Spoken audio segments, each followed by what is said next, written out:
The big news today, January 1st, Chelsea have parted ways with Enzo Maresca. He was in charge of the Blues for about a year and a half. He picked up 2 trophies, one in Europe and the Club World Cup as well.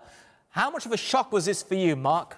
Do you think it was the right decision from both parties to split up? I mean, Maresca just won Premier League Manager of the Month 19 days ago for the month of November, and now he's gone. Yeah. Listen, first and foremost, that's football for you. That is football in the modern day, and you know, it turns around quickly, of course. So you know, there's a lot of people who would probably say they're surprised with that, but you know, having been in football a long time, you know, things never surprise you. It's certainly, I think, the writing's been on the wall a little bit with murmurings and rumours and, you know, things within games and supporters. There's been questions over, you know, what he can do at the club, and, you know, even though he's won trophies, you know, there's always been those doubts. So although it's a little bit harsh for me personally, I think, it doesn't come as a surprise. Tomo, your thoughts on this? Well, it's not a surprise. Not after the outburst a few weeks ago after the Everton game. I thought there's definitely a level of disconnect between the technical team and the hierarchy at Chelsea Football Club, whether that was with the medical department or with the sporting director, the ownership group, whatever it was, there was a level of disconnect. From judging by the statement, what I saw today from Chelsea, it seems like it was a mutual agreement. So whether Maresca's been in talks with the likes of Man City or Juventus, or he's got something lined up, which has been rumoured, Chelsea not happy about it. It does seem like it was a mutual agreement. But as I say, you know, there was a lot of pressure on Maresca there. He spent a lot of money. You know, they're in 10th position. I think the form's not been good enough of late. The fans have not been happy with some of the substitutions. They've not been happy with the style of football at times. So yeah, is he a difficult personality to get on with? You know, can you work with a guy like this? Was he happy with not being able to make the signings? I mean, he was a head coach. He wasn't a manager, so he wouldn't have had any input in what was coming into the club. He's recently signed with the super agent George Mendes, and as we know with George Mendes, he likes to input his players into some of the management positions that he looks after as well. So yeah, it's no surprise, but it is a surprise because apparently the Premier League's never sacked a manager on the 1st of January before. So yeah, something new.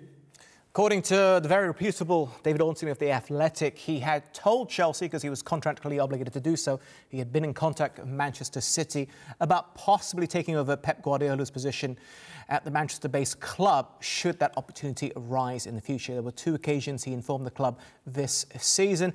I don't know if that had any sway or not on Chelsea's management. And some of the names being linked, Rosenior, that would be, you suspect, an easy deal to do because he's at Strasbourg, which is a sister club of Chelsea, so everything would be rather internal. Other names, Iraola at Bournemouth is one that's been mooted. Even someone like Cesc Fabregas, or that's a little bit of a longer stretch you'd be leaving anyway. He's over at Como. He's doing a remarkable job there. Do you know much about Rosenior, Mark? Well, listen, I've watched him from afar. I don't know him personally, but I've certainly watched his team. I can remember watching him when he was at Hull, and you can certainly see he's certainly a thinker about the game, and what he's done in his current role is fantastic. You know, for someone to go and have that amount of success and impact on a club outside his kind of the country where he's used to working shows his talent as a manager, not just a coach, but a manager as well. I know David said there about, you know, there's a difference between the head coaches and managers these days. But certainly he's shown a talent in both those areas from a tactical point of view with how he gets his teams to play, but also with a management point of view from how going to a different country and kind of implementing his style into a new culture and way of working shows he's kind of got the package. And, you know, it'll be great to see someone like that get an opportunity at such a big club like Chelsea.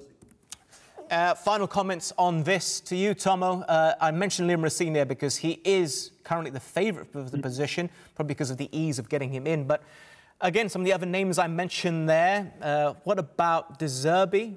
There's an option. Glasner's name has also been linked. There's speculation about his future at Crystal Palace, and it really doesn't require him moving much. He's already based in London. So what do you think, Tomo? Well, that's a new one. The Glasner one is a new one, and probably would be the safest bet. You know, he's got proven track record wherever he's been. He's proven himself in the Premier League to be successful. He plays multiple systems. He's good with youngsters, and I think it would be a risk for Chelsea to go with someone like Liam Rosenior, because the situation they're in now with such a young squad, being so inconsistent anyway, I think they really need a bit of experience and a bit of a bit of guidance and proven know-how in the Premier League. I think it'd be a bit of a risk. Although Liam Rosenior, I think one day will inevitably manage in the Premier League, the way he's going, the way he goes about things. I like the way he communicates, the way he comes across. I think Glasner would be a better fit right now. It should be noted that Oliver Glasner's contract does expire at the end of this season, which is why also his name has been heavily linked.